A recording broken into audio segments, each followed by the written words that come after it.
Training குடுக்கலாம். அந்த வகையில இன்னைக்கு பார்த்தீங்க அப்படின்னா, ஹெல்த் கேர் அதாவது health care awareness, wellness training அத பத்தி தான் நம்ம பார்க்க போறோம். எலிஷர் மிக்ஸ் அப்படிங்கிறது ஒரு நியூட்ரிஷனல் சப்ளிமெண்ட். நம்ம உடம்புல உள்ள நியூட்ரிஷன் பற்றாக்குறைய நிவர்த்தி பண்ணக்கூடியது தான் நம்ம எலிஷர் மிக்ஸோட ப்ராடக்ட். அதனால இதில வந்து கேள்விகள் நெறைய வரும். எப்படின்னா, இத யாரெல்லாம் எடுக்கலாம்? எப்படி எடுக்கலாம்? எப்ப எடுக்கலாம்? எதுக்காக எடுக்கலாம்? ஸோ ஒரு ப்ராப்ளம் ஓரியன்டா நம்ம போய்க்கிட்டு இருக்கும்போது, இந்த விஷயத்த மாத்தி சப்ளிமெண்ட் அப்படிங்கிறது நமக்கு வாழ்நாள் முழுக்க தேவைப்படக்கூடிய ஒரு விஷயம். ஏன்னா நம்ம வந்து மருந்து, மாத்திரை கிடையாது. சப்ளிமெண்ட் எடுக்கிறோம். சப்ளிமெண்ட் இன்னைக்கு நம்ம உணவுல போதுமான ஊட்டச்சத்து இல்லாதனால, சப்ளிமெண்ட் நம்ம எடுத்துக்கிட்டு இருக்கோம். இது நம்ம வாழ்நாள் முழுக்க எடுக்கப்பட வேண்டிய ஒரு விஷயம். ஆ, ஒரு சில பேர் கேட்பாங்க, "நான் 1 மாசம் எடுத்தா போதுமா? 2 மாசம் எடுத்தா போதுமா? இல்ல 6 மாசம் எடுத்தா போதுமா? இல்ல 1 வருஷம், 2 வருஷம் இப்படி எடுத்தா போதுமான்னு?" கேள்வி மேல கேள்வி கேட்டுக்கிட்டு இருப்பாங்க. ஆ, இது அப்படியாப்பட்டது கிடையாது. ஏன்னா, இது வந்து நம்ம ஏற்கனவே சொன்னது போல சப்ளிமெண்ட் கண்டிப்பா நம்ம உடம்புக்கு வேணும். நம்ம முதல்ல நம்ம புரிஞ்சுக்கணும். என்ன அப்படின்னா, நெறைய பேர் புரியாம தப்பு மேல தப்பு பண்றாங்க. நான் என்ன பண்றோம் அப்படின்னா, இது நம்ம மைண்ட்லயே என்ன போட்டுக்கிறோம் அப்படின்னா, இது சப்ளிமெண்ட் தானே எப்ப வேணுமாலும் எடுத்துக்கலாம் அப்படின்னு எல்லாருமே நெனைக்கிறாங்க. ஆனா அந்த மாதிரி இல்ல. ஃபர்ஸ்ட் ஆஃப் ஆல் நம்ம புரிஞ்சுக்கிறது சப்ளிமெண்ட் எதுக்காக எடுக்கணும்?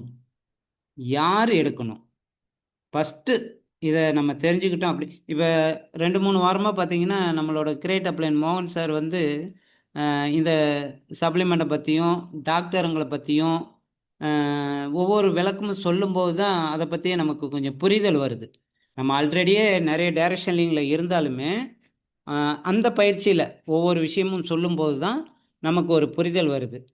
அப்படின்னா, யார் எடுக்கணும்? ஃபர்ஸ்ட் ஆஃப் ஆல் வெல்னஸ்னா என்ன? What is health? ஹெல்த் அப்படிங்கிறது ஆரோக்கியத்துக்காக நம்ம எடுத்துக்கிறது. இது எல்லாமே தெரியும். ஆரோக்கியம் யார் ஒருத்தர் ஆரோக்கியமா இருக்காங்களோ, அவங்க ரொம்ப ஹெல்த்தியா இருக்காங்கன்னு நம்ம சொல்றோம். பட் வெல்னஸ் அப்படிங்கிறது கம்ப்ளீட் லைஃப். இது ஹெல்த்துக்கும், வெல்னஸுக்கும் என்ன வித்தியாசம் அப்படின்னா, ஹெல்த்துங்கிறது அந்த டைம்ல இருக்கக்கூடிய ஒரு ஆரோக்கியம். வெல்னஸ் அப்படிங்கிறது ஒரு பூர்ணமாக அப்படின்னு சொல்லலாம். பூர்ணமாக குணமாகக்கூடிய ஒரு விஷயம் அப்படின்னு சொல்லலாம். ஏன்னா, ஒரு டைம்ல வேர்ல்டு ஹெல்த் ஆர்கனைசேஷன் என்ன சொன்னாங்க அப்படின்னா, நலவாழ்வு சங்கம் என்ன சொன்னாங்க அப்படின்னா, உடம்புல நோய் இல்லன்னா ஆரோக்கியம் அப்படின்னாங்க. இது எப்பன்னா 2019ல கோவிட்டுக்கு முன்னாடி நம்ம உடம்புல நோய் இல்லன்னா ஆரோக்கியமா இருக்கோம் அப்படின்னு சொல்லியிருந்தாங்க. ஆனா இப்ப லைஃப்ல எல்லாருக்குமே என்ன நடக்குது அப்படின்னா பற்றாக்குறைகள், ஊட்டச்சத்து பற்றாக்குறைகள். அது உடம்பாக இருக்கலாம், நம்மளோட இன்கமாக இருக்கலாம், எத்தனையோ விஷயங்கள். இது எல்லாம் சேர்ந்தது தான் நம்மளோட நீட்ஸ். ஸோ இப்போ வேர்ல்டு ஹெல்த் ஆர்கனைசேஷன் அதே டெஃபினிஷனை எப்படி மாத்திட்டாங்க அப்படின்னா, யார் வெல்னஸ்? யார் ஆரோக்கியமான மனிதர்கள்? அதாவது உடல் ரீதியாக, மன ரீதியாக, சமுதாய ரீதியாக, பொருளாதார குறிப்பாக பொருளாதார ரீதியாக, சுற்றுச்சூழல் ரீதியாக இந்த மாதிரி யார் ஒருவர் சந்தோஷமான மனநிலையில இருக்காங்களோ, அவங்க தான் உண்மையான ஆரோக்கியமான மனிதர்கள். நம்ம நல்லா புரிஞ்சுக்குங்க. நோய்க்கும், ஆரோக்கியத்திற்கும் எந்த சம்மந்தமும் இல்ல. நாம வாழ்க்கை நிம்மதியா இருக்கணும் அப்படின்னா, எல்லா வகையிலுமே எப்போதுமே நாம ஒரு சந்தோஷமான மனநிலையில இருக்கணும். எப்ப நம்ம வந்து சந்தோஷமான மனநிலையில இருக்கோமோ, அப்பதான் உண்மையான ஆரோக்கியமான மனிதரா இருக்கும். இத ஒரு சின்ன எக்ஸாம்பிள்ல சொல்றேன் பாருங்களேன். இப்ப நீங்க பார்க்கிறது ஒரு பனிப்பாறை. கடல் மட்டத்திற்கு மேல தெரியிற பனிப்பாறை. இந்த பனிப்பாறை சின்னதாக இருக்கா பெருசாக இருக்கா அப்படின்னு கேட்டால் சில பேர் சொல்லுவாங்க இது சின்னதாக தான் இருக்குது அப்படிம்பாங்க. சில பேர் சொல்லுவாங்க இது அப்படி ஒன்றும் தெரியலையே, என்னோட கண்ணோட்டத்தில் பார்க்கும்போது அப்படி ஒன்றும் பெருசாக தெரியலையே அப்படிம்பாங்க. ஒரு சில பேர் இருக்கலாம், மேலே வந்து சின்னதாக இருக்குது கீழே பெருசாக இருக்கலாம் அப்படின்னு ஒரு யூகத்தில் சொல்லுவாங்க. பட் பனிப்பாறை அப்படிங்கிறது ஜஸ்ட் கடல் மட்டத்திற்கு மேலே அப்படியே நிற்கிறது இல்லை. ஏன்னா நம்ம பார்க்கும்போது மேலே சின்னதாக தான் தெரியும், பட் அந்த மாதிரி கிடையாது. இங்கே பாருங்க, ஏன்னா அதுக்குன்னு ஒரு ரூட் இருக்கு. இதுதான் உண்மையான பனிப்பாறை. இப்போ இந்த பனிப்பாறை கடல் மட்டத்திற்கு மேலே பெருசாக இருக்கா இல்லை கீழே பெருசாக இருக்கா அப்படின்னு கேட்டால் எல்லாத்தோட பதிலும் கடல் மட்டத்துக்கு கீழே அப்படின்னு தான் சொல்லுவாங்க. இதுதான் நம்ம தெரிஞ்சுக்க வேண்டிய விஷயம். என்னென்னா, கட்டுறது கைமண் அளவு, கல்லாதது உலகளவு. பார்க்குற பார்வையை வச்சு இவர் ஆரோக்கியமாக இருக்காரு, இவர் ஆரோக்கியமாக இல்லை அப்படின்னு நம்ம சொல்ல முடியாது. தெரிந்த விஷயம் தெரியாத விஷயம் அப்படிங்கிறது ரொம்ப சின்னது, தெரியாத விஷயம் அப்படிங்கிறது ரொம்ப ரொம்ப ரொம்ப சின்னது. அதாவது மலை போல உள்ள ஒரு விஷயம் தெரிந்தவர்களுக்கு பெருசாக தெரியும். அப்போ நம்ம உடம்புக்குள்ள வரக்கூடிய நோய்கள், இன்னைக்கு இந்த நோய் வருது அப்படின்னா நம்ம என்ன நோய் அப்படிங்கிறது நம்மளால் முடிவெடுக்க முடியாது. ஏதோ ஒரு ப்ராப்ளம் அப்படின்னா டாக்டரை போய் பார்க்குறோம். டாக்டர் என்ன பண்ணுறாரு அப்படின்னா பிளட் டெஸ்ட் எடுக்கிறாரு, யூரின் டெஸ்ட் எடுக்கிறாரு, ஸ்கேன், எக்ஸ்ரே, அது இதுன்னு எல்லாத்தையும் எடுத்து பார்த்துட்டு இப்போ சொல்லுவார், உங்களுக்கு சுகர் வந்திருக்கு, பிபி வந்திருக்கு, தைராய்டு வந்திருக்கு, மூட்டு தேய்மானம் வந்திருக்கு. அப்போ நம்ம உடம்புக்குள்ள ஏதாவது ஒரு நோய் வந்திருக்கு அப்படின்னா அதுக்கு ட்ரீட்மெண்ட் கண்டிப்பாக வேணும். அந்த ட்ரீட்மெண்ட்டு எப்படி இருக்கணும் அப்படின்னா, சுகர் வந்தால் மெடிசன் கொடுக்கணும், பிபி வந்தால் மெடிசன் கொடுக்கணும், மூட்டு தேய்மானம் வந்தால் மெடிசன் கொடுக்கணும். அப்போ நமக்கு தெரிஞ்சது எல்லாமே என்ன அப்படின்னு பார்த்தீங்கன்னா, நோய் வந்த பிறகு அதற்கு உண்டான ஒரு ட்ரீட்மெண்ட். இன்னைக்கு நிறைய பேர் இப்படி தான் பண்ணுறாங்க. ட்ரீட்மெண்ட் அப்படிங்கிறது சப்ளிமெண்ட்டாக இருந்தாலும் சரி, மெடிசனாக இருந்தாலும் சரி, ப்ராப்ளம் ஆயிடுச்சு, அந்த ப்ராப்ளத்துக்கு என்ன சொல்யூஷன் நம்ம கொடுத்தா அது சரியாகும் அப்படிங்கிறத நிறைய பேர் இன்னைக்கு பார்த்துக்கிட்டு தான் இருக்கோம். பட் உண்மையிலேயே நம்ம புரிஞ்சிக்க வேண்டிய விஷயம் என்ன அப்படின்னா, ரூட் காஸ். அதாவது ரூட் காஸ்ங்கிறது இந்த நோய்கள் எதனால் வருது. எல்லாரும் போயிட்டு எந்த நோய் எப்படி வருது அப்படின்னு பார்க்கணும் அப்படின்னா, அதை பற்றி நம்ம முழுசாக தெரிஞ்சுக்கணும் அப்படின்னா எல்லாருமே நம்ம ஒரு 5 வருஷம் டாக்டருக்கு படிக்கணும். டாக்டருக்கு படித்தா மட்டும்தான் சுகர் எப்படி வருது, பிபி எப்படி வருது, தைராய்டு எப்படி வருது, மூட்டு தேய்மானம் எப்படி வருது, கேன்சர் எப்படி வருது அப்படிங்கிறது, நம்ம உடம்புக்குள்ள என்ன மாதிரி ஒரு பாதிப்பு இருக்கு, அந்த பாதிப்புகளில் இருந்து பற்றாக்குறை இருக்கா இல்லை நோய் இருக்கா, இந்த மாதிரி நோய்களாக மாறக்கூடிய வாய்ப்பு இருக்கா அப்படிங்கிறத நம்ம தெரிஞ்சுக்க முடியும். அதுக்கு தான் பார்த்தீங்கன்னா இன்றைக்கி எலிசர் மிக்ஸ் கம்பெனி எதில் ஃபோக்கஸ் பண்ணியிருக்காங்க அப்படின்னா, ஆரோக்கியத்தில் ஃபோக்கஸ் பண்ணியிருக்காங்க. வருமுன் காப்போம், ப்ரிவென்ஷன். அதாவது ஒரு ப்ராப்ளம் வருமா வராதா அப்படிங்கிறது நமக்கு நிச்சயமாக தெரியாது.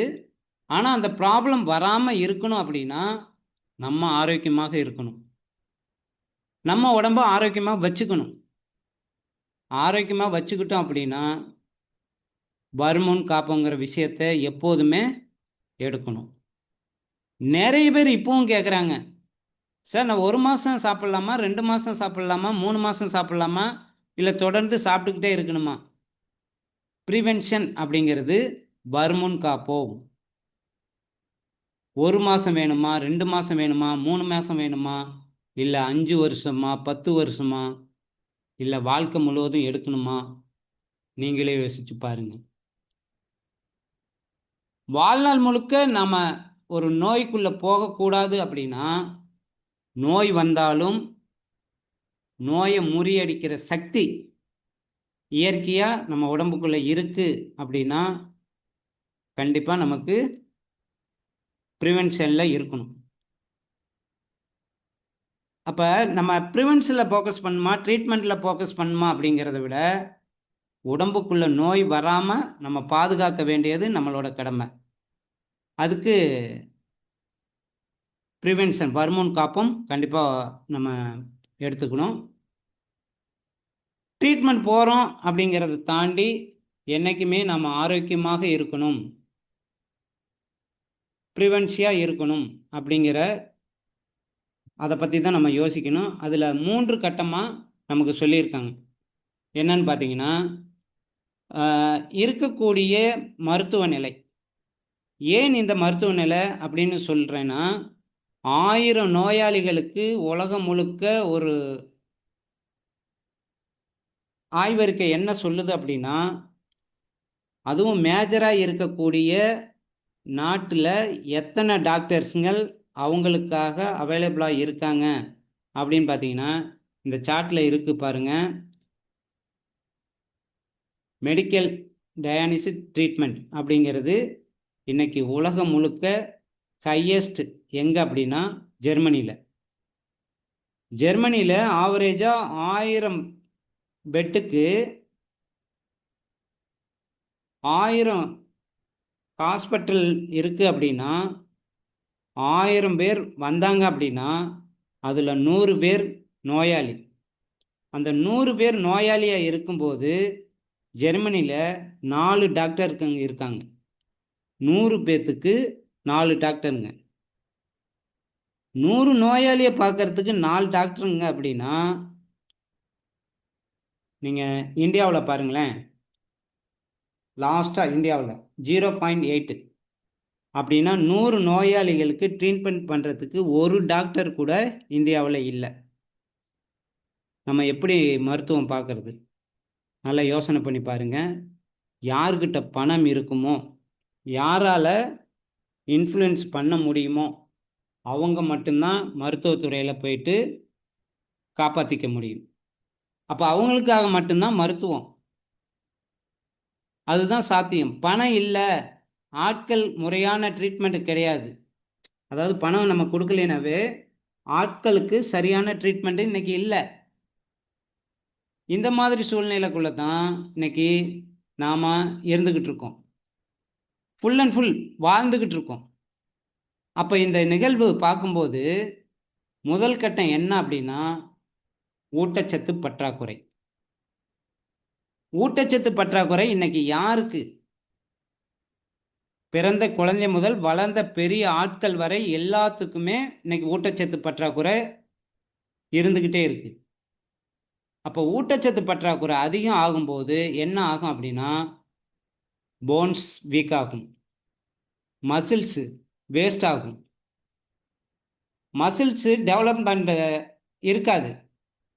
நம்ம உடம்புக்குள்ள ஒரு இம்பேலன்ஸ், அதாவது ஒரு உடம்பு தடுமாற்றத்தை கொடுக்கும். இதனால் என்ன நடக்கும் அப்படின்னு பார்த்தீங்கன்னா நோய் தொற்றுகள் வரும். நோய் தொற்றுகள் வருது அப்படின்னா ஹாஸ்பிட்டல் போகணும், ட்ரீட்மெண்ட் எடுக்கணும். ஒன்ஸ் மெடிசன் எடுக்க ஆரம்பித்தோம் அப்படின்னா வாழ்நாள் முழுக்க மெடிசன் எடுத்து தான் ஆகணும். இப்படி தான் வாழ்க்கை போய்கிட்டு இருக்கு. இதுக்கு அடிப்படை காரணம் என்ன அப்படின்னா ஊட்டச்சத்து பற்றாக்குறை. ஒரு சில பேர் சொல்லலாம், நான் நல்லா தானே இருக்கேன், நான் ஏன் எடுக்கணும்? அது 3 வேளையாக எடுக்கணுமா? நான் 3 வேளையும் திருப்திகரமாக நல்லா சாப்பிட்றேன், நான் எதுக்கு சப்ளிமெண்ட் எடுக்கணும்? அப்போ சாப்பாட்டில் என்ன இருக்குது அதான் முக்கியம். இன்றைக்கி நம்ம எடுக்கக்கூடிய உணவு அப்படிங்கிறது வெறும் ருசிக்காக மட்டும்தான். அதில் ஊட்டச்சத்துக்கள் இருக்கா அப்படின்னா பெரிய அளவில் கிடையாது. ஏன்னா இன்றைக்கி உணவு அப்படிங்கிறது பார்த்திங்கன்னா உரம், பூச்சி மருந்து, கெமிக்கல், இந்த மாதிரி நிறைய பிரச்சனைகள் வந்துக்கிட்டே இருக்குது. அடுத்தது 2வது பிரச்சனை என்ன அப்படின்னா வைதீகம், அதாவது வயோதிகம்.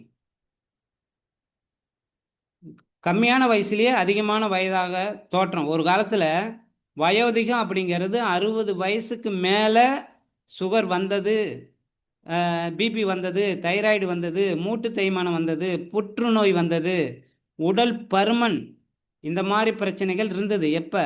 60 வயசுக்கு மேலே. அப்போ சரியான தூக்கம் இல்லாத நிறைய பிரச்சனைகள் அனுபவிச்சாங்க. அல்சிமர்ஸ் அப்படிங்கிற பிரச்சனை இருந்தது. கண் சம்பந்தப்பட்ட குறைபாடு இருந்தது. நிறைய நோய்கள் அப்படிங்கிறது ஒரு காலத்தில் 60 வயதுக்கு மேலே தான் வந்தது. அப்படிங்கிறப்ப 60 வயதுக்கு மேலே ஒரு நபர் நோய்கள் வருது அப்படின்னா, ஒரு டாக்டரை பார்த்து மெடிசன் எடுக்க ஆரம்பித்தோம் அப்படின்னா, அவங்களோட லைஃப் பார்த்தீங்கன்னா 15 டு 20 வயசு வரைக்கும் போய்கிட்டு இருக்கும். அப்போ ஆவரேஜாக அவங்க வயசு 75 டு 80 வயது கிட்டத்தட்ட வாழ்ந்து முடிச்சிட்டாங்க. சரி, இது அப்படியே இருக்கட்டும். அப்படின்னா காலப்போக்கில் 60 வயசில் வர வேண்டிய வியாதி இன்னைக்கு 40 வயசுலேயே எல்லா வியாதியும் வந்திருக்கு. இன்னைக்கு 40 வயசை தாண்டணும் அப்படின்னா படாத பாடு பட வேண்டியதாக இருக்குது. 40 வயசுலேயே சுகர், பிபி, மூட்டு தேய்மானம், மூட்டு வலி, எலும்பு வீக் ஆகுது, மசில்ஸ் தேய்மானம், தைராய்டு, அடுத்து பார்த்தீங்கன்னா ஞாபக மறதி, இப்படி எல்லாமே அதிகமாகிட்டே போகுது. மூளையோட செயல்பாடுகள் குறைய ஆரம்பிச்சிருச்சு. இன்னைக்கு 40 வயசை தாண்டும் போதே இவ்வளோ பிரச்சனை வருது அப்படின்னா நீங்கள் சொல்லுங்கள், உண்மையா பொய்யா? அப்போ யோசிச்சுட்டு பாருங்கள், 40 வயசில் இவ்வளோ நோய் வந்துருச்சு அப்படின்னா அடுத்து ட்ரீட்மெண்ட்டு தான். 15 டு 20 வருஷம் நம்ம வாழ்க்கை. அப்போ 40 வயசில் நோய் வந்துருச்சு அப்படின்னா 60 வயசை தாண்டதே பெரிய விஷயமா இருக்குது. அப்படிதான் இன்னைக்கு வாழ்ந்துக்கிட்டு இருக்கோம். அப்படிப்பட்ட சூழ்நிலையில் தான் நாம் மாட்டிக்கிட்டு இருக்கோம். காரணம் வயோதிகம். வயோதிகங்கிறது அட்வான்ஸ் ஆயிடுச்சு, நோய்களும் அட்வான்ஸாக வர ஆரம்பிச்சிடுச்சு. அப்போ இயர்லி ஸ்டேஜில் நம்ம உடம்புக்குள்ளே இருந்து ஒரு ப்ராப்ளம் வந்தது அப்படின்னா திடீர்னு ஒரு நாள் நம்ம உடம்புக்குள்ளே இருந்து வர்ற விஷயம் இல்லை. பல வருடங்களாக நம்ம உடம்புக்குள்ள பற்றாக்குறை, அதாவது ஊட்டச்சத்து பற்றாக்குறை, இது தொடர ஒரு காலகட்டத்தில் நோயாக மாற ஆரம்பிக்கும். இன்னைக்கு எத்தனை விதமான நோய்கள் இருக்குன்னு பாருங்க. இந்தியன் மெடிக்கல் அசோசியேஷன் அவங்க சொல்லக்கூடிய விஷயம் என்ன அப்படின்னா, செக்ஷன் ஜேர்னல் 41, இந்த ஜேர்னலில் போய் பார்த்தீங்கன்னா கூகுளில் போய் செக் பண்ணி பாருங்க, சர்ச் பண்ணி பாருங்க. 51 விதமான நோய்களுக்கு டாக்டராலேயே வாழ்நாள் முழுவதும் குணப்படுத்த முடியாது அப்படின்னு டிக்ளேர் பண்ணுறாங்க. யாருங்க? Indian medical association. அந்த 51 விதமான நோய்கள் சுகர், பிபி, கேன்சர், தைராய்டு, மூட்டு தேய்மானம், நுரையீரல் பிரபலம், ஆஸ்மா, நிமோனியா, இந்த மாதிரி கிட்டத்தட்ட 51 விதமான நோய்கள் வாழ்நாள்லேயே குணப்படுத்த முடியாது அப்படின்னு டிக்ளேர் பண்ணியிருக்காங்க. ஆனால் இன்னைய வரைக்கும் நம்ம உடம்புல ஏதாவது ஒரு பிரச்சனை அப்படின்னா, பிரச்சனை வந்துடுச்சு அப்படின்னா ஹாஸ்பிட்டல் போய் டாக்டரை பார்க்குறோம், தொடர்ந்து மருந்து மாத்திரை எடுத்துக்கிட்டு தான் இருக்கோம். இப்போ என்னன்னா, இதுக்கு எல்லாம் தீர்வே கிடையாது. எத்தனை விதமான நோய்கள் இருந்தாலும் ஒரு 4 நோய்களை மட்டும் குறிப்பாக சொல்ல முடியும். என்ன அப்படின்னா, சர்க்கரை நோய், இதயம் சம்மந்தப்பட்ட நோய், இது ரெண்டுமே வந்துட்டாலே டோட்டலாக டேமேஜ் ஆகிடும் நம்ம உடம்பு. 3வது புற்றுநோய். யாருக்கு வரும்? யாருக்கும் வரும் அப்படின்னு யாருக்குமே தெரியாது. இது ஆட்டோ இம்யூன் டிசீஸ் அப்படின்னு சொல்லக்கூடிய நோய். 4வது நுரையீரல் சம்மந்தப்பட்ட நோய். 5 எலும்பு மூட்டு தேய்மானம். இந்த மாதிரி இருக்கக்கூடிய நோய்கள், இதுக்கு எல்லாமே கிரானிக் டிசீசஸ். கிரானிக் டிசீஸ் அப்படின்னா இந்த நோய்கள் ஒன்ஸ் உடம்புக்குள்ளே வந்தது அப்படின்னா வாழ்நாள் முழுக்க வாழ்ந்து தான் ஆகணும். அதுக்கு தான் பார்த்தீங்கன்னா இன்றைக்கி நம்ம எலிசர் மிக்ஸ் ப்ராடக்டை பற்றி சொல்லும்போது நிறைய பேர் கேட்குற விஷயம் என்ன அப்படின்னா, ஓகே நீங்கள் சொல்கிறீங்க 3 மாதம், 6 மாதம், 1 வருஷம் இந்த மாதிரி எடுத்தால் போதுமா? என் உடம்புல உள்ள நோய் தீந்துருமா? இப்படி 1008 கேள்வி கேட்குறத நம்ம பார்க்குறோமா இல்லைங்களா? நம்ம நல்லா புரிஞ்சுக்கணும். நல்லா புரிஞ்சுக்கொள்ள வேண்டிய விஷயம் என்ன அப்படின்னா, இது எல்லாமே வாழ்நாள் நோய்கள். அப்ராக்சிமேட்டாக யோசிச்சு பாருங்க, 1லேருந்து 40 வயசு, அதாவது 1லேருந்து 40 வயசு வரை இருக்கக்கூடிய ஊட்டச்சத்து பற்றாக்குறைகள் 40 வயசுல இந்த நோய் வந்துருச்சு அப்படின்னா, நோய் சரியாவதற்கு லாஜிக்காக பார்த்தா 40 to 80 வயசு, விச் மீன்ஸ் அனதர் 40 வருஷம். நம்ம 40லேருந்து 80 வயசு ஆனால் தான் இந்த நோய் தீரும். இன்னைக்கு இருக்கிற ப்ராப்ளம் என்ன அப்படின்னா, 1லேருந்து 40 வயசுக்குள்ள நோய் வந்துட்டா 40லேருந்து 80 வயசு வரைக்கும் உயிர் வாழ முடியுமா? காரணம், இது வாழ்நாள் நோய் அப்படிங்கிறது நம்ம உயிரை படிப்படியாக உரிய ஆரம்பிக்கும். அப்போ எங்கே 80 வயது வரை வாழ முடியும் சொல்லுங்க பார்ப்போம். இதெல்லாம் ஓவர் கம் பண்ணி தான் இந்த 3 விதமான ப்ராப்ளம் அப்படிங்கிறது நம்ம வாழ்க்கையை 3 விதமான நிலைகள், அந்த 3 விதமான நிலைக்குள்ள தள்ளியிருக்கு. Health and wellness, free illness wellness, disease wellness. அதாவது ஃபஸ்ட்டு திங் என்னன்னா, ஹெல்த் அப்படின்னு சொல்கிறோம். ஹெல்த் அப்படின்னா ஆரோக்கியம். யார் ஒருத்தர் ஆரோக்கியமான மனநிலையில் இருக்காங்களோ அவங்க தான் ஆரோக்கியமான மனிதராக இருக்கிற விஷயம். அதுதான் வெல்னஸ். பூர்ணமாக வாழ்க்கை போணுச்சு அப்படின்னா, அதாவது எந்த நோயுமே இல்லை ஆரோக்கியமாக இருக்கும் அப்படின்னு சொன்னாங்கன்னா, அவங்க மட்டும்தான் ஆரோக்கியமான வாழ்க்கை வாழ முடியும். அப்போ 2 ஸ்டேஜ் தான், ஃப்ரீ இல்னஸ், இன்னொன்று டிசீஸ். ஃப்ரீ இல்னஸ் அப்படின்னா என்ன அர்த்தம் அப்படின்னு பாருங்க, ஆரோக்கியமாக இருக்காங்க அப்படின்னு சொல்லலாம். ஃப்ரீ இல்னஸ் அப்படிங்கிறது ஆரோக்கியமாக இருக்காங்க அப்படிங்கிற அர்த்தம். யாரெல்லாம் நான் நல்லா இருக்கேன், என் உடம்புல எந்த பிரச்சனையும் கிடையாது, எந்த நோயும் இல்லை அப்படின்னு நினச்சிக்கிட்டு இருக்காங்களோ அவங்க எல்லோருமே ஏற்கனவே ஒரு நோயோட ஆரம்ப காலகட்டத்தில் இருக்காங்க. இதை பிரேக் பண்ணிட்டு தான் அவங்க போக வேண்டிய கட்டம் வெல்னஸ், அதாவது சந்தோஷமான மனநிலைக்குள்ள போகணும். இது ஃப்ரீ இல்னஸ். 2வது டிசீஸ். டிசீஸ் அப்படின்னா நோய் வந்துருச்சு. நோய் அப்படின்னா சுகர், பிபி, தைராய்டு, மூட்டு தேய்மானம், கேன்சர், நுரையீரல் பிரச்சனை, இது எல்லாம் தான் இன்னைக்கு நிறைய பேருக்கு நோய்கள்லேயே நிறைய கன்ஃபியூஸ் இருக்குது. நிறைய பேர் கேட்குறது என்ன அப்படின்னா, எனக்கு மூக்கடைப்பு இருக்குது, தலை வலிக்குது, சளி பிடிச்சிருக்கு, இதற்கெல்லாம் சப்ளிமெண்ட் என்ன சாப்பிட்லாம் அப்படின்னு கேட்குறாங்க. அவங்க எல்லாத்துக்குமே நாம் சொல்கிறது என்ன அப்படின்னா, இந்த மாதிரி ஒரு விஷயம் வந்துருச்சுன்னா நீங்கள் டாக்டர்கிட்ட போனால் 1 வாரத்தில் சரியாயிடும். டாக்டர்கிட்ட போகலை அப்படின்னா 7 நாளில் சரியாயிடும். அதாவது மூக்கடைப்பு, சளி, ஜலதோஷம் இந்த மாதிரி வருதுன்னா டாக்டர்கிட்ட போனால் 1 வாரத்தில் சரியாகும். டாக்டர்கிட்ட போகாமல் இருந்தீங்கன்னா 7 நாளில் சரியாயிடும். இது எல்லாத்தையும் எப்படி சரி பண்ணணும் அப்படின்னு நம்ம உடம்புக்குள்ள தெரியாமல் அதை பற்றி வருத்தப்படணும்.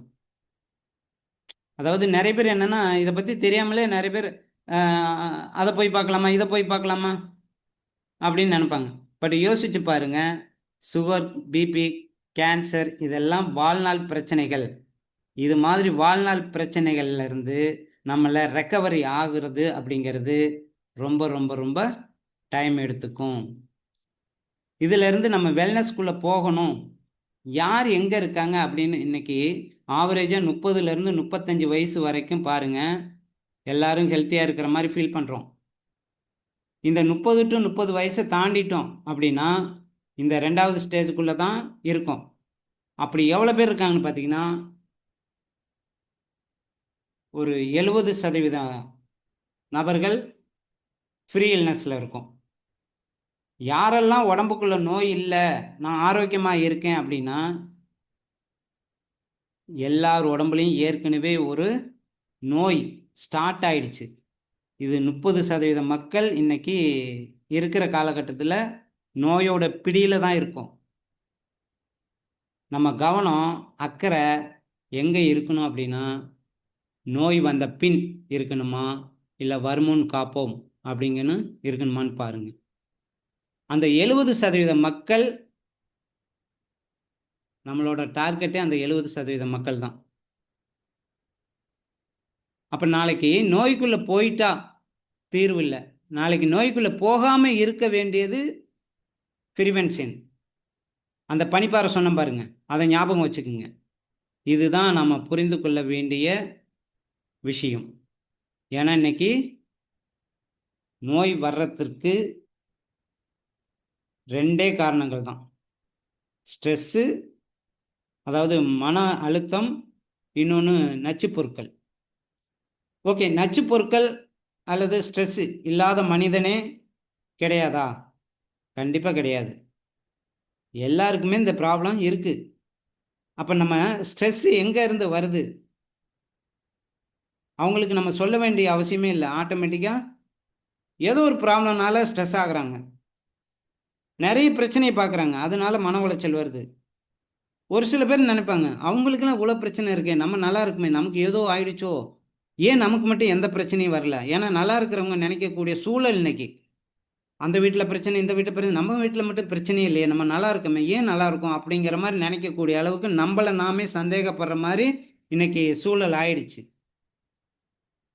அப்போ இந்த நச்சு பொருட்கள் எங்கே இருந்து வருது அப்படின்னு பார்ப்போம். ஹவு டு டாக்ஸின்ஸ் என்ட்ரி, அதாவது நம்ம அடிப்படை தேவை என்ன? நல்ல காற்று, நல்ல தண்ணி, நல்ல உணவு, இதெல்லாம் எங்கே கிடைக்குதோ அங்கே நல்லது. அப்போ இது எல்லாமே இன்னைக்கு நல்லதாக கிடைக்குதான்னு பாருங்களேன். லாஸ்ட்டு 2-3 வருஷத்துக்கு முன்னாடி டெல்லியில் இருக்கக்கூடிய ஹையஸ்ட் பொல்யூஷன், இப்போ வரைக்கும் அதை சரி பண்ண முடியல. அதாவது ஃபஸ்ட் இடத்துல இருக்குது பொல்யூஷனில், ஃபஸ்ட் இடத்துல இருக்குது டெல்லி, 2வது இடம் சென்னை. மற்ற மாநிலங்கள் நிலைமை என்னன்னு நமக்கு தெரியாது, பட் அங்கேயும் பிரச்சனை இருக்கும். அப்படி பார்க்கும்போது நம்ம சுவாசம் சரியில்லை, நல்ல காற்று கிடைக்கல, அதாவது நல்ல தண்ணி கிடைக்கல. இன்னைக்கு பொல்யூஷன் எல்லாமே கெட்டு போய் கிடைக்குது. இன்னைக்கு காசு கொடுத்து தண்ணி வாங்கிட்டு இருக்கோம், அந்த தண்ணியில் என்ன இருக்கு ஏதாவது தெரியுதுங்களா? மேக்சிமம் ஆரோ வாட்டர் நம்ம பயன்படுத்துகிறோம். ஆரோ வாட்டர் அப்படிங்கிறது டெத் வாட்டர், அதில் ஒன்றுமே கிடையாது. இன்னைக்கு எல்லாமே காசு கொடுத்து தான் தண்ணி வாங்குகிறோம்.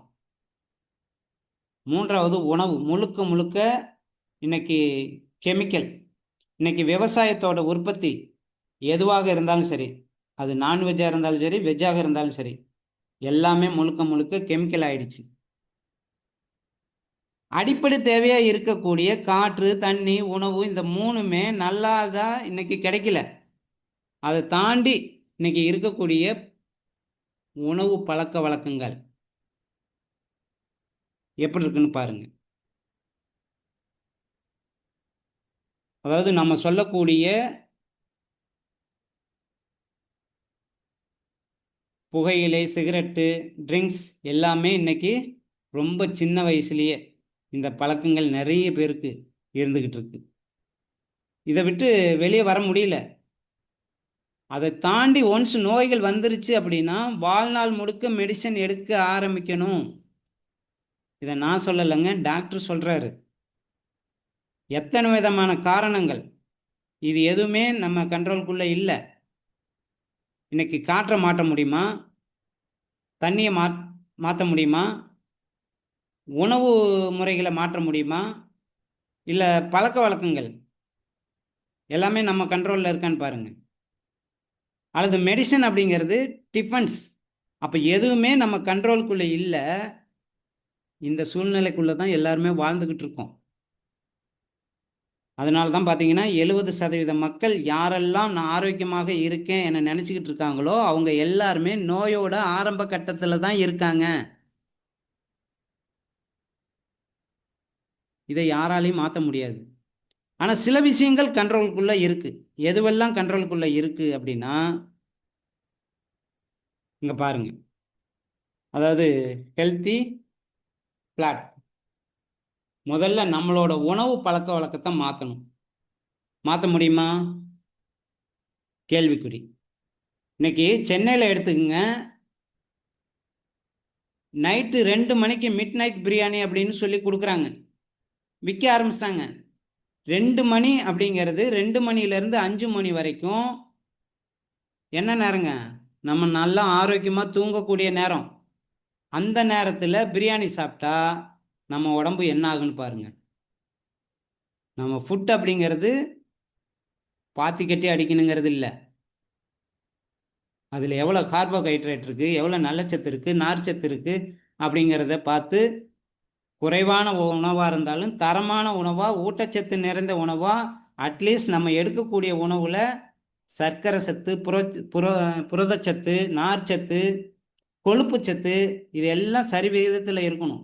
அப்போ நம்ம உணவு பழக்க வழக்கம் அப்படிங்கிறது நம்ம கட்டுப்பாட்டில் இருக்கக்கூடிய விஷயம்.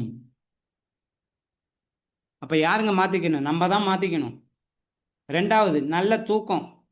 இன்னைக்கு எத்தனை பேருக்கு படுத்த உடனே நல்ல தூக்கம் வருது? இன்னைக்கு எத்தனை பேருக்கு படுத்த உடனே நல்ல தூக்கம் வருதுன்னு பாருங்க. நிறைய பேரால இன்னைக்கு படுத்த உடனே தூங்க முடியல. அந்த ரெஸ்ட்ல நம்ம உடம்புக்குள்ள வயோதிகம் மிக விரைவிலே வந்துடுது. சரியான தூக்கம் இல்லாதனால வயோதிகம் வந்துடுது. 3வது, உடல் எடை. இன்னைக்கு உடல் பருமன் அப்படிங்கிறது இந்தியாவில் தான் அதிகமாக இருக்கு. இன்னைக்கு உலகத்திலேயே இந்தியா தான். அமெரிக்கா, சீனா பல நாடுகளை ஓவர்டேக் பண்ணி நம்பர் 1 இடத்துல இருக்கிறது இந்தியா. இந்த உடல் பருமன் குறைக்கணும் அப்படின்னா சரியான உடற்பயிற்சி வேணும். ஒரு செகண்டரி லைஃப்பை பிரேக் பண்ணி தான் ஆகணும். நல்லா யோசனை பண்ணி பாருங்க. நல்ல சாப்பாடு அப்படிங்கிறது ரொம்ப முக்கியம். நல்ல தூக்கம், பாடி வெயிட் கண்ட்ரோல்குள்ளே வைக்கணும். ஒரு பிசிக்கல் ஆக்டிவிட்டி, இது எல்லாமே நம்ம கண்ட்ரோல்குள்ளே இருக்கா இல்லையா? கண்டிப்பாக நம்மளால் கண்ட்ரோல்குள்ளே வைக்க முடியும். நிச்சயமாக கண்ட்ரோல்குள்ளே இருக்கு. முன்னாடி பார்த்த விஷயங்கள் நம்ம கண்ட்ரோலில் இல்லை. நல்லா சாப்பிடணும், நல்லா தூங்கணும், நம்ம ஆக்டிவிட்டி, நல்ல காற்று, நல்ல தண்ணி, நல்ல உணவு, இது எதுவுமே நம்ம கண்ட்ரோல்குள்ளே இருந்தது அப்படின்னா நம்ம வாழ்க்கை தரம் நல்லதாக மாற ஆரம்பிச்சிருச்சு அப்படின்னு சொல்கிறோம். நம்ம ஏற்கனவே பார்த்த மாதிரி மிட் நைட் பிரியாணி சாப்பிட்றது, விடிய விடிய முழிச்சுக்கிட்டு இருக்கிறது, பகலில் தூங்கிறது, இந்த மாதிரி காரணங்கள் இது எல்லாமே நம்ம ஆரோக்கியத்தை பாதிக்கக்கூடிய, கெடுக்கக்கூடிய ஒரு விஷயம். இந்த அடிப்படை விஷயங்கள் மாறி போக ஆரம்பிச்சிருச்சு அப்படின்னா நம்ம வாழ்க்கைக்குள்ள 2வது ஸ்டேஜுக்குள்ளே இருக்கோம். அது 2வது ஸ்டேஜ் அப்படிங்கிறது நோய் வருவதற்கு முன், 2வது நோய் வந்த பின். Disease period treatment.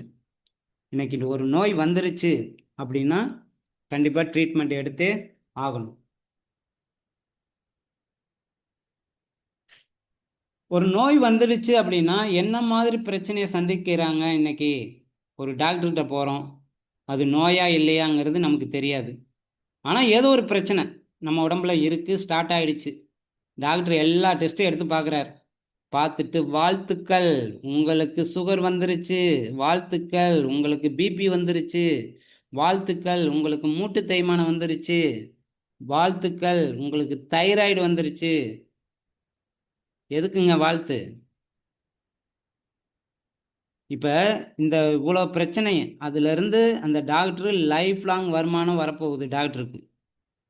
காரணம் என்ன அப்படின்னா இது எல்லாம் வாழ்நாள் நோய்கள். டாக்டருக்கு சந்தோஷம், ஆனால் நமக்கு வாழ்க்கையே போயிடுச்சு. அந்த மெடிசன் எடுக்க ஆரம்பிச்சிட்டோம் அப்படின்னா நமக்கு 2 விதமான பாதிப்புகள் வரும். அதாவது நம்ம மெடிசனுக்கு அடிமையாயிட்டோம். சுகருக்கோ, பிபிக்கோ, தைராய்டுக்கோ நீங்கள் மெடிசன் எடுக்க ஆரம்பிச்சிட்டிங்க அப்படின்னா அதை நீங்கள் நிறுத்தவே முடியாது. வாழ்நாள் முழுவதும் எடுத்து தான் ஆகணும். நம்ம உடம்பு அதுக்கு ஏற்ற மாதிரி வேலை செய்ய ஆரம்பிக்கும். அந்த டேப்லெட்டை ஸ்டாப் பண்ணிட்டீங்க அப்படின்னா பாடி கன்ஃபியூஸ் ஆகிடும். ரெண்டாவது, அந்த தேவைகள் பக்க விளைவுகள், பக்காவான விளைவுகள் அதிகமாக ஏற்படுத்தி கொடுக்கும், நம்மளை அடிமைப்படுத்தும். பட் அவை எல்லாத்தையும் தாண்டி தான் நாம் யோசிக்க வேண்டிய விஷயம் death by medicine. Journal of the American Medical association.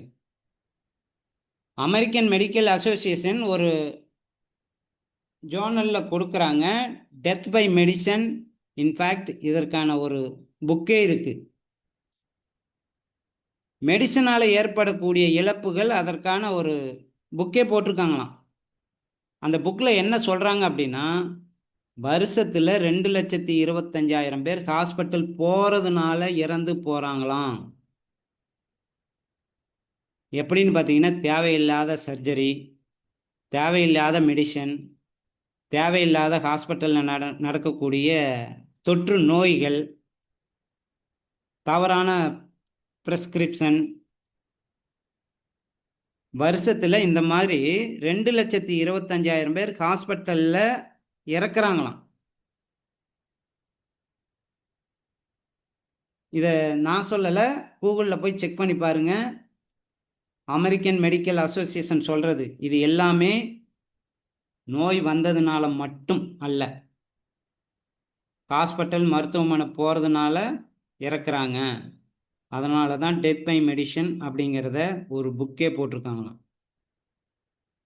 அப்போ இன்னைக்கு நம்ம எல்லாரும் என்ன நினைக்கிறோம் அப்படின்னா, ஹாஸ்பிட்டல் போனால் தான் நம்ம உடம்பு சரியாயிரும் அப்படின்னு நினைக்கிறோம். நல்லா இருக்கக்கூடிய ஒரு நபர் திடீர்னு ஒரு நாள் உடம்பு சரியில்லாமல் போகுது அப்படின்னா, ஐசியூவில் போய் அட்மிட் ஆகக்கூடிய சூழல் ஏற்பட்டால், அங்கே ஹாஸ்பிட்டலில் அட்மிட் ஆகிட்டார் அப்படின்னா திடீர்னு வரும். அதாவது நம்ம இந்த பிரச்சனை நமக்கு ஹாஸ்பிட்டலில் போகிறோம், ஐசியூவில் அட்மிட் ஆகிறோம். இது இன்னைக்கு நேற்று ஆரம்பித்தது கிடையாது. வருஷக்கணக்காக நம்ம உடம்புக்குள்ள பிரச்சனை இருந்தது. இன்னைக்கு அது பெருசாகி ஹாஸ்பிட்டலில் ஐசியூவில் அட்மிட் ஆகிற அளவுக்கு நம்ம வந்திருக்கோம். ஐசியூவில் போய் அட்மிட் ஆகிட்டோம் அப்படின்னா ஹாஸ்பிட்டல்லேருந்து ஒரு ஃபோன் வரும். ஹலோ, நான் இந்த ஹாஸ்பிட்டல்லேருந்து பேசுகிறேன், உங்கள் சுரேஷுங்கிறவர் இங்கே ஹாஸ்பிட்டலில் ஐசியூவில் அட்மிட் ஆகியிருக்காங்க, உடனே கிளம்பி வாங்க. அவங்க செல்லில் பார்த்தேன், லாஸ்ட் கால் உங்கள் ஃபோன் நம்பர் தான் இருந்தது, அதுவும் உங்கள் ஒய்ஃப்னு போட்டிருந்தது. வரும்போது வெறுங்கையோடு வராதிங்க, கையில் ஒரு 2 லட்சமோ 5 லட்சமோ பணத்தோடு வாங்க. நீங்கள் இங்கே பணம் கட்டின பிறகு தான் ட்ரீட்மெண்ட்டே ஆரம்பிக்க போகிறோம் அப்படின்னு சொல்லுவாங்க. இது நம்ம நிறைய சினிமாவில் இதை பார்த்துருக்கோம். இதுதான் நிஜம், இன்னைக்கு இருக்கக்கூடிய உண்மை. அப்போ கொஞ்சம் யோசனை பண்ணி பாருங்கள். திடீர்னு 2 லட்சம் 5 லட்சம் 10 லட்சம் மெடிசனுக்காக, ட்ரீட்மெண்ட்டுக்காக பணம் கட்டணும் அப்படின்னா நம்மளோட கேள்வி ரொம்ப சிம்பிள், நம்ம வருமானம் அந்த அளவுக்கு இருக்கா? லட்சக்கணக்கில் நம்ம மாத வருமானம் இருக்கா? பேங்க் பேலன்ஸ் லட்சக்கணக்கில் இருக்கா? அப்படி வச்சுருந்தோம் அப்படின்னா ஜாலியாக போயிட்டு 5 ஸ்டார் ஹாஸ்பிட்டல், இந்த மாதிரி நிறைய ஹாஸ்பிட்டல் இருக்குது. 15 to 20 நாள் ட்ரீட்மெண்ட் எடுத்துகிட்டு ஜாலியாக வேலைக்கு சாப்பாடு கொடுப்பாங்க, சாப்பிட்டுட்டு ஸ்பெஷல் ட்ரீட்மெண்ட்லாம் கொடுப்பாங்க, என்ஜாய் பண்ணிட்டு வரலாம். எத்தனை பேருக்கு இன்றைக்கி லட்சக்கணக்கில் பேங்க் பேலன்ஸ் இருக்குது? மாத வருமானம் லட்சக்கணக்கில் இருக்கான்னு பாருங்கள். ஒரு எமர்ஜென்சின்னு போயிட்டாலே 1 லட்சம் 2 லட்சம் போயிடுது.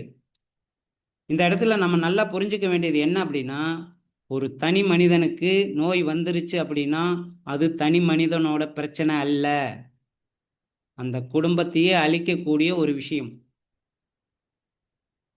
இதனால என்ன நடக்கும் அப்படின்னு பார்த்தீங்கன்னா, பொருளாதாரமே காண போயிடும். திடீர்னு 2 லட்சம் வேணும். 2 லட்சம் வேணும் அப்படின்னா ஒன்று நகையை அடகு வைக்கணும், இல்லை 5 வட்டிக்கோ 10 வட்டிக்கோ வெளியில் பணம் வாங்கி நண்பர்கிட்ட சொந்தக்காரங்கிட்ட கெஞ்சி கூத்தாடி பத்திரத்துலலாம் எழுதி கொடுத்து வாங்கினா கூட உடனடியாக போய் பணம் கட்டிட்டு அதை எப்போ நம்ம அவங்களுக்கு திருப்பி கொடுக்க முடியும்னு பாருங்கள். இது ஒரு சாதாரண விஷயமானு பாருங்கள். ஃப்ரெண்ட்ஸுக்கிட்ட வாங்கிடுறோம், உயிரை காப்பாற்றுறதுக்காக வாங்கிடுறோம். திரும்ப கொடுக்க எவ்வளோ நாள் ஆகும் அப்படிங்கிறத பாருங்க. எப்படி பார்த்தாலும் இது வந்து லைஃப் லாங் ப்ராப்ளம் தான். இப்போ நம்ம மைண்டில் என்ன ஆகும் அப்படின்னா, ஃபுல் ஸ்ட்ரெஸ் ஆகும். ஸ்ட்ரெஸ் அதிகமாக இருக்கும்.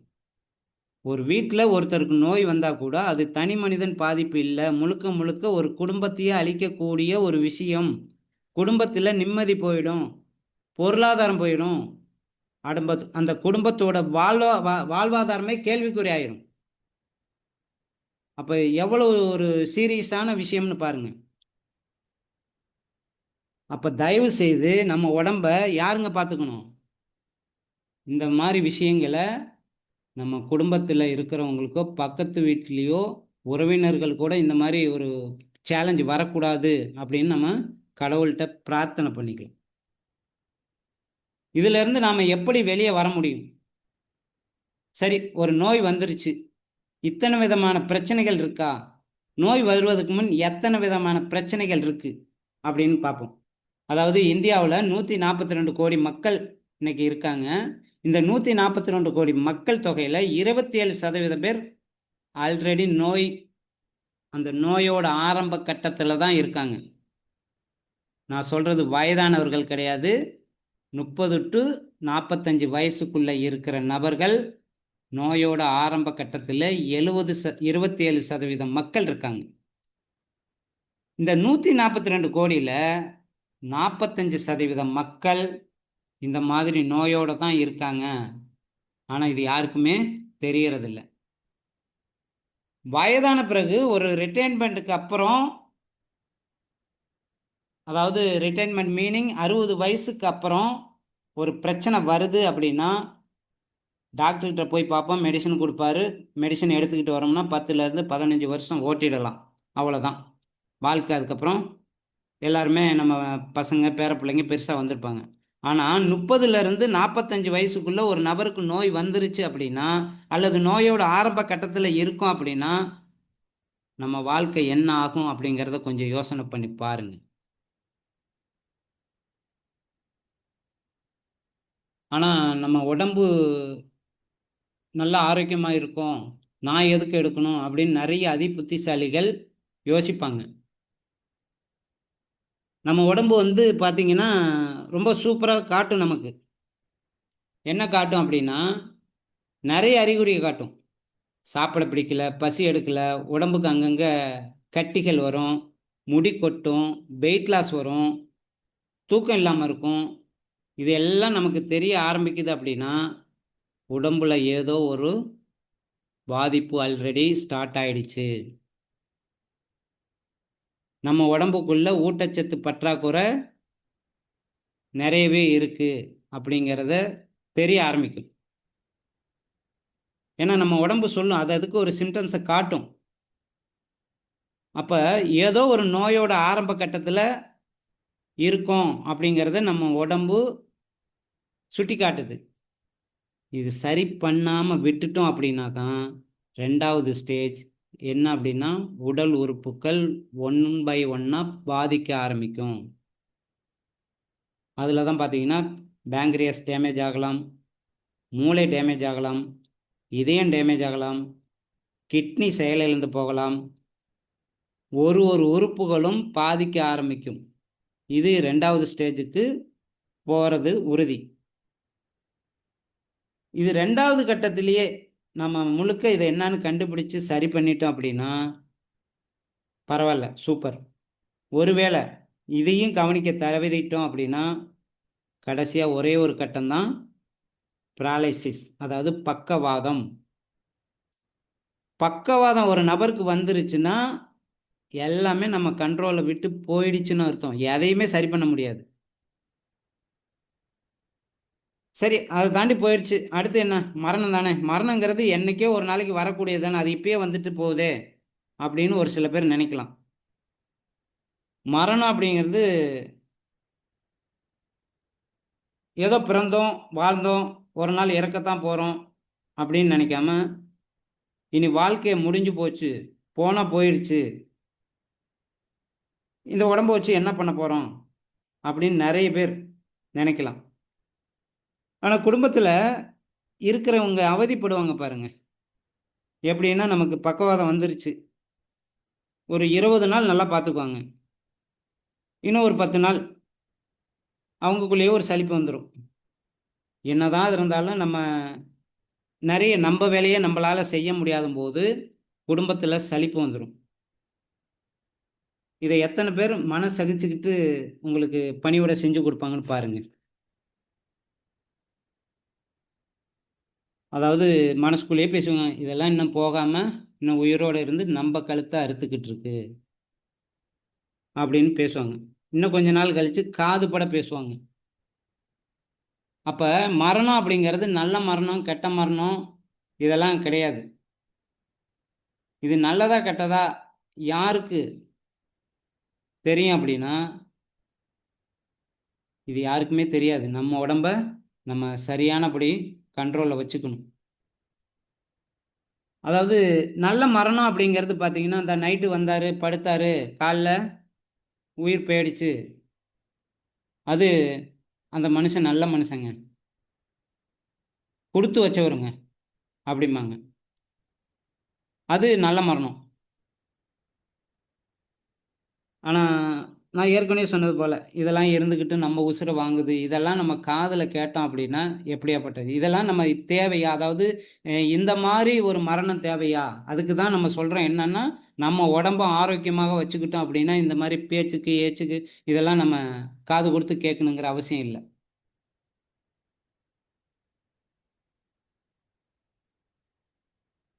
ஸோ எந்த ஸ்டேஜ் இருந்தாலும் சரி, நோய் வருவதற்கு முன் இருந்தாலும் சரி, நோய் வந்த பின் இருந்தாலும் சரி, எதுவெல்லாம் நமக்கு பிரச்சனை அப்படின்னு நினைக்கிறோமோ, அதெல்லாம் சரி பண்ணுறதுக்கு தான் நம்ம எலிசர் மிஸ் கொடுத்துருக்காங்க.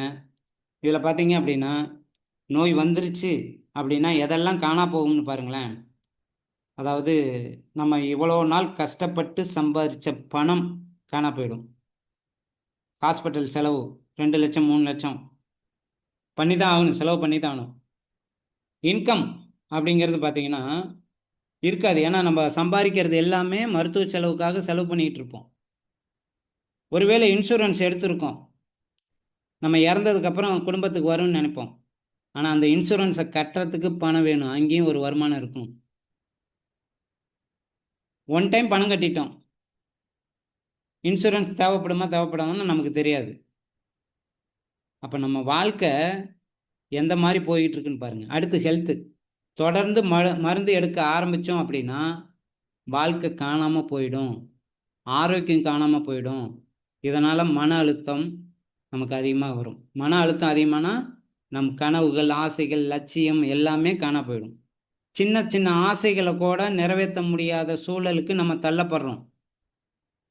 அப்போ இது எல்லாமே பார்த்தீங்கன்னா நம்ம கையில் எதுவுமே கிடையாது. அப்போ நம்ம உடம்ப ஆரோக்கியமாக வச்சுக்கிட்டோம் அப்படின்னா இந்த மாதிரி பிரச்சனையிலேருந்து தவிர்த்துக்கலாம். அதாவது நம்ம எதிர்பார்ப்புகளை பூர்த்தி செய்ய முடியாது, மிகப்பெரிய கேள்விக்குறியாயிரும். சரி, இந்த கேள்விக்குறியை மாற்றணும் அப்படின்னா எப்படி மாற்றுறது? இந்த கேள்விக்குறி எப்படி இருக்கு பாருங்க, வளைந்து இருக்கு. இப்படி வளைந்து இருக்கிறத நம்ம ஒரு கார்பன்டேட்டர் கொடுத்து அடித்து பெண்டை நிமித்திடலாமா? நேராக ஆக்கிடலாமா?